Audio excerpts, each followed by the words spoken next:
antsika amin'ny anaran'i Jesosy ny fiangonana Kristy Ambasy androany maraina. Ny rafisodian'ny famarinana androany dia mitondra ny lohateny hoe Kristy velona ao anatinao. Ny tenin'Andriamanitra dia nalaina tao amin'ny Korintiana voalohany 9:1-7. Vaky toy izao amin'ny anaran'i Jesosy. Fa izay miray amin'ny Tompo kosa dia hafanay iray aminy. Amen. Izao tontolo izao dia mety mihevitra fa ny kristianisma dia fomba fivavahana na hoe religion, satria maro amin'ireo zavatra hita ao amin'ny fiangonana amin'ny fomba fivavahana no misy ao amin'ny kristianisma. Saingy tsy izany no mahatonga ny kristianisma ho fomba fivavahana. Ny kristianisma dia Kristy velona ao anaty, fanaka olombelona izany, ary andraikitsika ny manampy izao tontolo izao ahafantatra izany fahamarinana izany. Ny fototry ny fomba fivavahana amin'ny ankapobeny dia ezaky ny olombelona mba hanao izay amin'ny fahaliana an'Andriamanitra. Ao anatin'izany ireo asa rehetra ataon'ny olona anatona an'Andriamanitra. Fa ny kristianisma kosa dia manomboka amin'ny zavatra hafa tanteraka mihitsy, ny fifandraisana izany.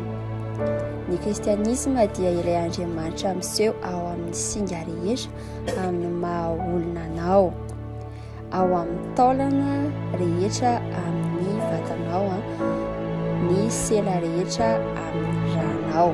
Amen.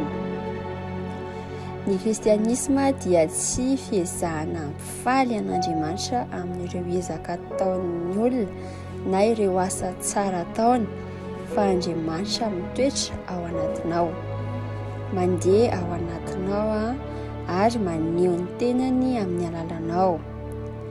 Lanitra velona sy miasa ao anatinao sy amin'ny alalanao izany. Raha takatrao izany dia ho fantatrao fa tsy ny raha intsony no mamelona anao, tahaka ny olon-tsotra. Ao amin'ny kristianisma dia ny fanahy no mamelona antsika. Mety misy miteny hoe pastera Kristy ny mpitarika sasany tamin'ny tantara dia niantso ny kristianisma ho fomba fivavahana. Ny zavatra voalohany tokony ho fantatrao dia mivoatra foana ny fanambarana. Dia ao amin'ny tantara ny mpitondra toa ny Charles Finney sy ny hafa dia mampiasa ny teny hoe fivavahana mba hilazana ny kristianisma, saingy nifototra tamin'ny fahatakarana tamin'ny androny izany. Tsy manana fanadihadiana lalina momba ny voambolana na ny fandinana ny hevitry ny teny amin'ny ahavo izay misy antsika ankehitriny izy ireo. Izany no mahatonga ny Baiboly mandidy antsika hoe mazotoa manolotra ny tenanao amin'Andriamanitra olona voazatoetra dia piasa tsy mahazo henatra mizara tsara ny teny fahamarinana. Amen. Izany teny izany dia hita amin'ny Timoty faharoany ny toko faharoany 9:20. Ny kristianisma dia ny fiainan'ny Kristy mitsangana tamin'ny maty ao anatin'ny vatan'olombelona. Andriamanitra velona ao amin'ny olombelona izany.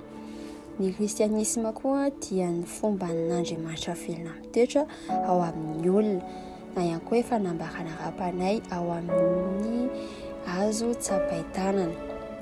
Mandrapahafantaranao izany fahamarinana izany dia tsy hiaina ny fiainana kristianina feno mihitsy ianao. Hiaina mitovitovy endrika amin'izay tena izy ianao. Amen.